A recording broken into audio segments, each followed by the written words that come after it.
Hello, Happy New Year. Happy New Year, Piers, and Happy New Year to everybody listening. This is Marketing Global Edition with me, Jasmine Montgomery.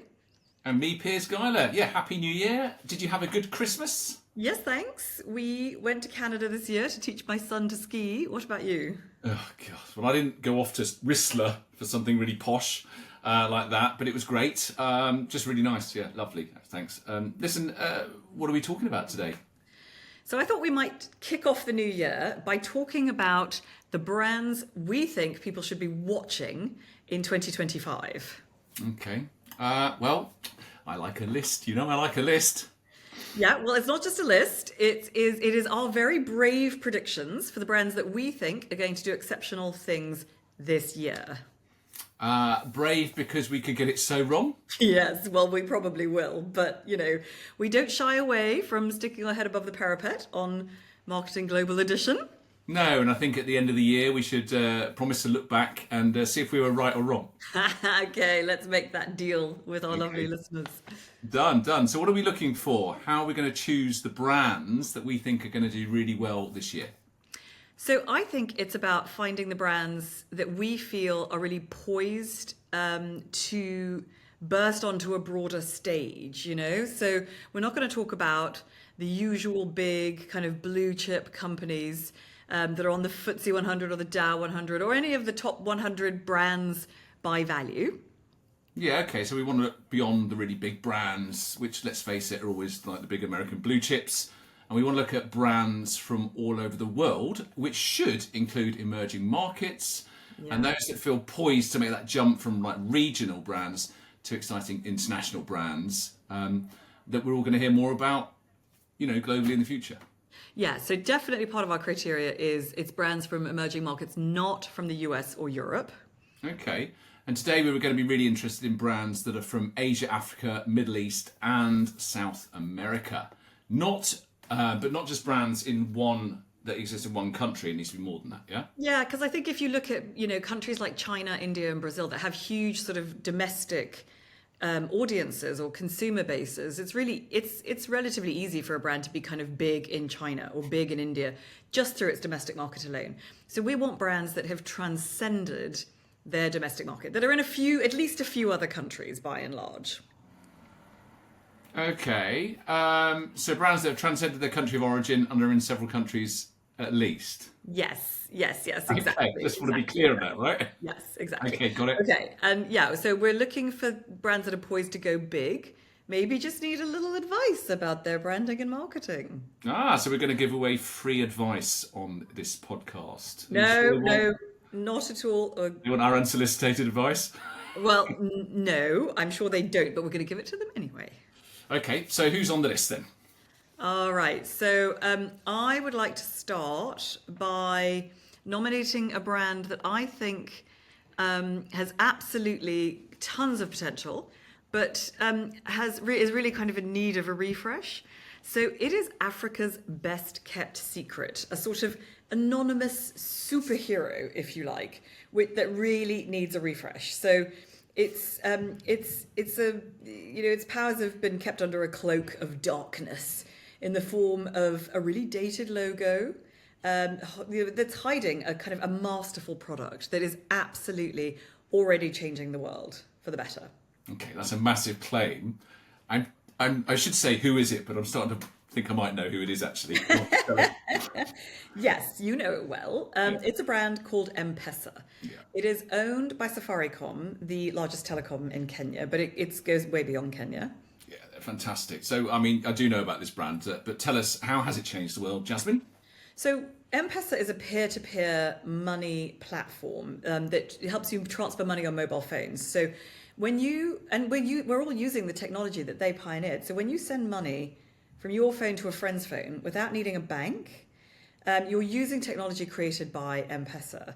So it's really exciting to have a massive innovation like this coming out of Africa, and it makes me so cross that people actually don't know the story. There's so much talk of this platform, and M-Pesa gets overlooked all the time as the innovator, and it's changed so many lives because it's provided so much in terms of financial services across Africa, and now the technology is in Asia and South America and so on. That's really allowing people who don't, who have access to a mobile phone but don't have a bank account. They're known as the unbanked. And it's really giving people a kind of safe, secure, and affordable way to send and receive money.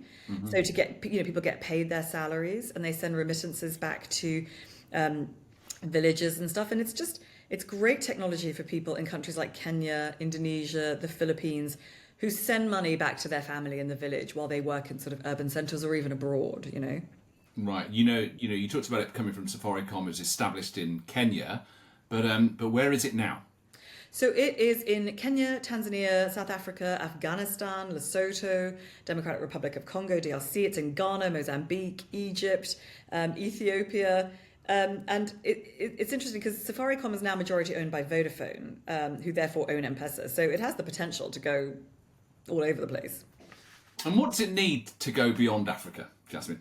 Well, it needs a better brand to start with, a better brand identity. It's got this unbelievably dated logo, which has this really old-looking mobile phone, and it has a sort of green paper dollar bill looking thing coming out of it. And it is shocking. I mean, it's just, I've been saying for years that it's really, really dated. And, Africa has been this hothouse of innovation for fintech.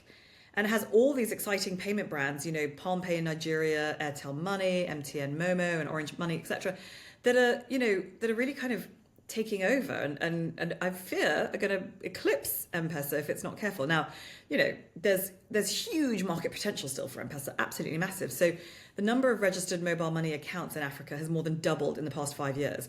So there's like 550 million. M-Pesa has 66.2 million customers alone.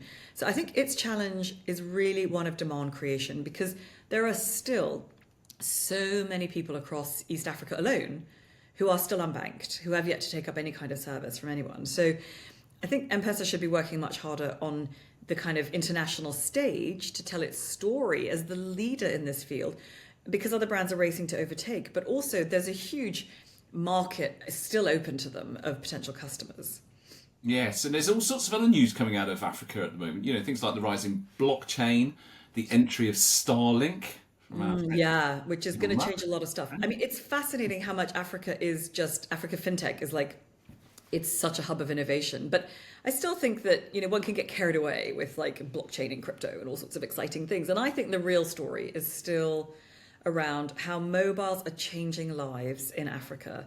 I remember years ago working on on Celtel, I beg your pardon, Celtel as it then was, which was eventually bought by Zain. And Celtel people would say that people would come up to them in Kenya and throw their arms around them and cry and thank them for saving their lives with mobile phones. So, it's a really powerful, life-changing thing. And M-Pesa were obviously pioneers of this era of financial inclusion.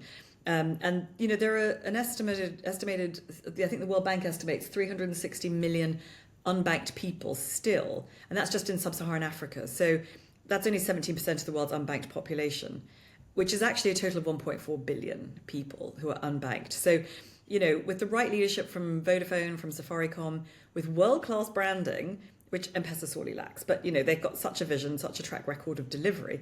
I think this is a brand that should be taking over the world. It should be on a global stage, tapping into that huge untapped market, with a massive concomitant kind of commercial opportunity that goes with it. Wow. Okay, sold. Great first one. M-Pesa's definitely on the list. Yay. All right. Thank you for that. Okay. All right. Who else is on our list? Your turn, Piers. Okay. Well, I'd like to nominate an Asian brand that is expanding beyond borders with great success. It's called Shopee. Shopee. Yeah, it's in Southeast Asia. It's in Singapore, Malaysia, Indonesia, Thailand, Vietnam, the Philippines and Taiwan, and it's also gone into Latin America, and it's starting to get into some European markets, but Asia's really its stronghold. Okay, so it's just so that people understand, it's like an e-commerce brand, right? So it's kind of an Amazon, it's an Alibaba, right? It's a digital retail platform. It's part of that massive increase in digital retail platforms globally where we all shop, let's be honest, right? Yeah. I mean, we've worked on a few, I suppose. Like, we've worked with Tazil in the Middle East and Masoko in Africa. Yeah, we have. But what I really like about Shopee is how bold and brave they are in their regional expansion, and how, personally, funny I think their marketing is. Yeah, you just like them because they used Ronaldo in their ad, don't you? It is. It's the ad is hilarious. Please do watch it. I think we will have a link. We'll play it. We'll Yeah, play it we'll for play it, you we'll play in a it. minute if you're watching on YouTube. If It's not, unusual. It's got Ronaldo in it. He's in a football stadium as he should be, kicking an orange ball. He says the word shoppy, and all of a sudden, everyone in the stadium looks at their phones. The stadium pings with thousands of people switching to orange shoppy branded shirts. They all convert to be these shoppy fans, which doesn't sound that hilarious. But then Ronaldo dances. I mean, it's And so it's funny. And really to the funny. tune, to the Shopee theme tune, which is like a massive earworm. Everybody in Asia is like complaining about it because it's basically the word Shopee set to the tune of Baby Shark. Yeah, And exactly. Ronaldo dances to that It's in an earworm and a half. camp way. I mean, it's hilarious. Yeah, I shouldn't like. No, just watch it yourselves. It's local, but the thing is, right? Although I find it funny, it's local humour. That's why it works. It works. It does it really well. It's got that Asian sense of humour, but it is like Amazon, I suppose, but with a sense of humour. And they've also used like really good local celebs and influencers as well. So the boxer Manny Pacquiao from the Philippines, and K-pop groups like NCT 127 and Blackpink. They've got a lot going on. They're marketing it in a new, different way. It's great. Piers, stop pretending you know who Blackpink are. Seriously. You like that? K-pop band Blackpink. You're so cool. Okay, great. All right, I believe you. I think Shopee is on the list. I like that a lot. And I think while we're in this region, in Asia, I want to add 𝐸𝐿, a brand in Indonesia that is catching fire across Asia. It sounds like Kojak, but anyway. No, who 𝐸𝐿. are they? Okay, so imagine a mashup of kind of Uber and Deliveroo and M-Pesa, and you have 𝐸𝐿, right? So they actually started as a motorcycle taxi company.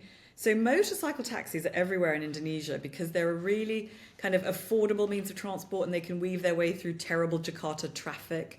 They're called ojeks in Indonesia. And in places like Kenya, they're called things like boda-bodas. You have them across Africa, you have them across Asia. But 𝐸𝐿 has evolved. It started as like, motorcycle taxi. You had an app, you could call it. But now it's become what they call a super app. And super apps are really something to look out for in the future. So it's described as a super app because it integrates multiple services into one. So this includes, like, it's ride hailing, it's food delivery, it's couriers and logistics, it's payment, it's financial services, it's massages, it's all kinds of things, right? Event ticketing. And what they've done really cleverly is they've called it all Go something. So you have have Go Ride, Go Car, Go Fund, Go Send, Go Box, Go Pay Later for lending. Go Clean, Go Massage. So you can get pretty much anything you like through 𝐸𝐿. I get it. Yeah, it's a super app. This super app trend is big. It's really interesting that it always seems to be in Asia. So there's WeChat, isn't there? Yeah. In China, there's Tata Neu in India, and Yeah. in Southeast Asia, there's That's one right. called Grab. Yeah. Grab it. Everybody gets stuff from. Yeah.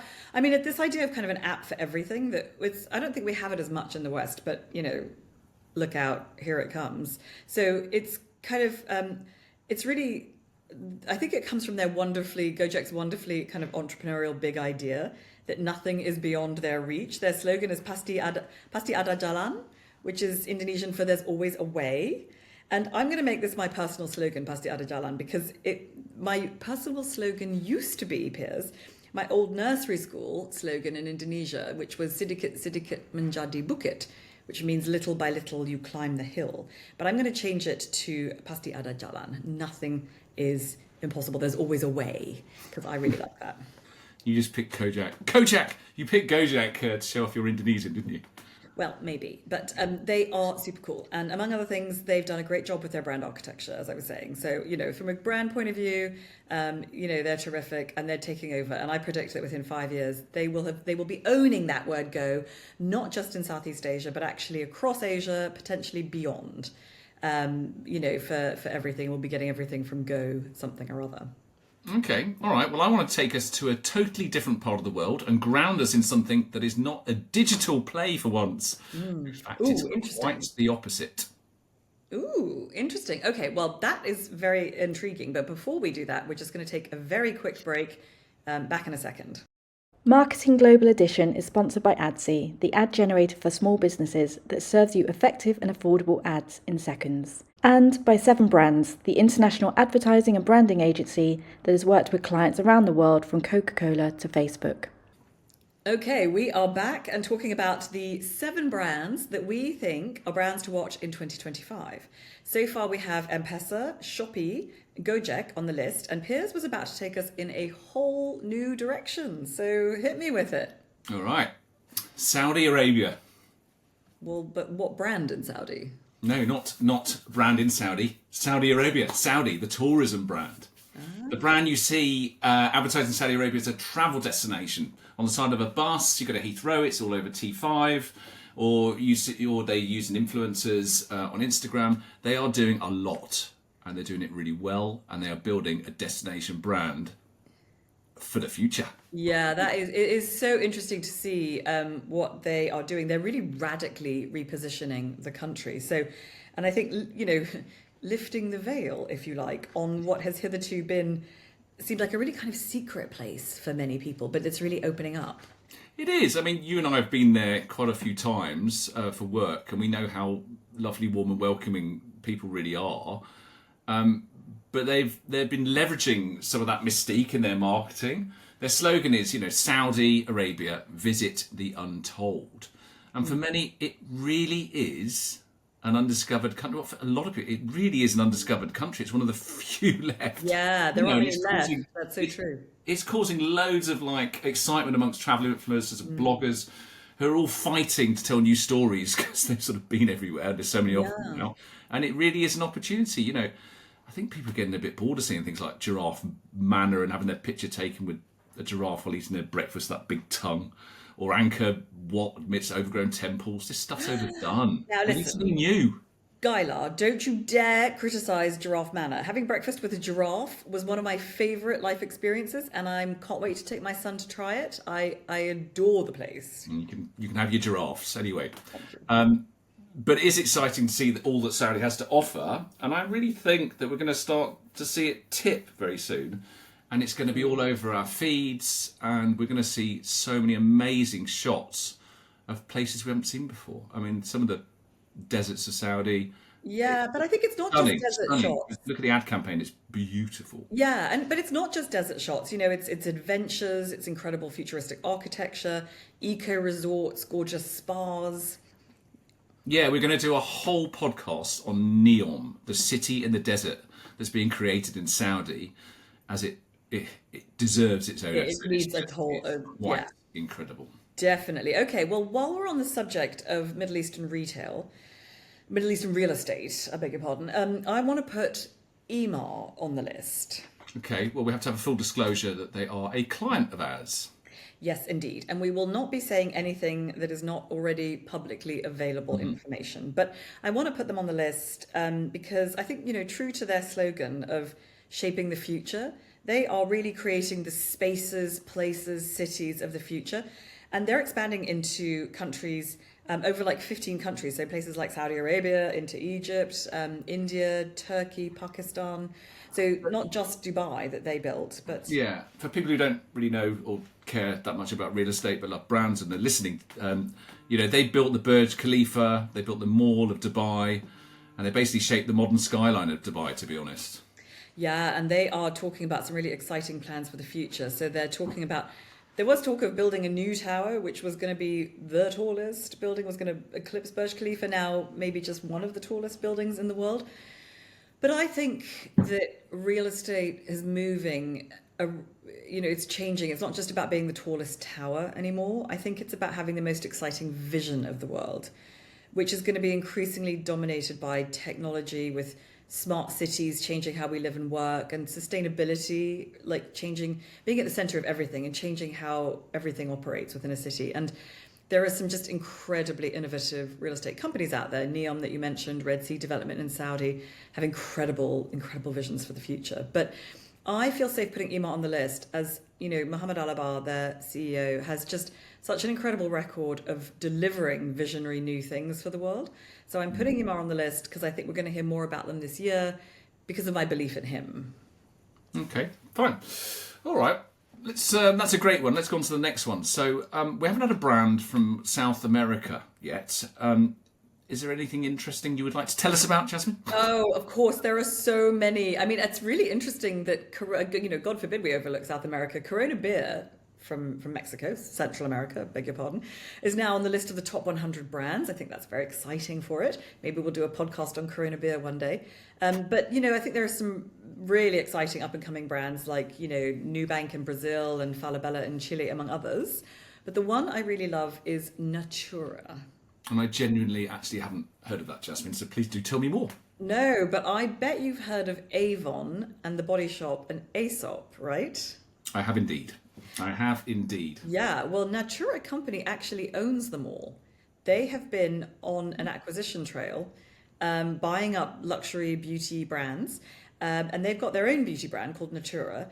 And what I love about Natura, the company, but also Natura, the brand, is their incredible commitment to sustainability. So to protecting the Amazon, which they're really passionate about, to working with indigenous people and tribes in the Amazon, and being cruelty-free to animals. Which is obviously right up your street. So that's why you love them. They're nice to animals, which is... Yeah, never mind humans. I love a brand that is kind to creatures and their rainforest. That's what it's all about for me. But so while Natura products haven't really reached kind of the same global presence as the acquired brands, everybody's heard of Body Shop and Avon and so on, the company is, I think what it's doing is really clever. It's sort of taking measures towards international expansion and, buying brands that allow it both access into, the Europe, America, etc., but also allow it to learn a lot about how to do business in those places. And, they are really interesting. And I think given its kind of sustainability focus, its natural ingredients, the success of its acquisitions, I think it's really well positioned to introduce its own products to the global market. So I think we're going to hear from them because, they're going to leverage the infrastructure of Body Shop and Aesop and Avon and so on. In fact, they're doing a lot of Avon model stuff where, it's kind of peer-to-peer selling. But I think Natura's own expansion, it'll be gradual and it'll be aligned with kind of rising consumer interest in like really natural, ethical beauty products. But I think it's going to be impressive. Okay, thank you. So that's 6 done. What's the last one? The 7th brand. I'm going to talk about that one, I think. Yeah. So the 7th brand is on our radar because of sustainability. Yeah, like Natura. I mean, it's a great space. It's an important space. And it's also going to take us back to where we started on the list in Asia. And it's a telco I want to talk about. It is called StarHub. It's Singapore's second largest telco. And it's on our list. I put it there because of their incredible commitment to sustainability. Yeah, so I mean, I think it's really interesting because Singapore itself is so renowned for its kind of innovative approach to the environment with its, hanging vertical gardens and green spaces everywhere. It's got tons of smart tech. It's invested in things like autonomous buses and, public transport to get people out of their cars. And, it regularly wins awards as the most sustainable city in Asia. And of course, so it's home to StarHub. Yeah, and StarHub keeps winning awards for sustainability too. So it was listed recently by Corporate Knights Global as the world's most sustainable wireless telecom provider, which is... That's just incredible. The world's most sustainable telecom provider. I mean, out of the whole world. That's really fascinating. How do you become a green telecom? Through the following. Through decarbonising their operations, firstly, right? Through using renewable energy.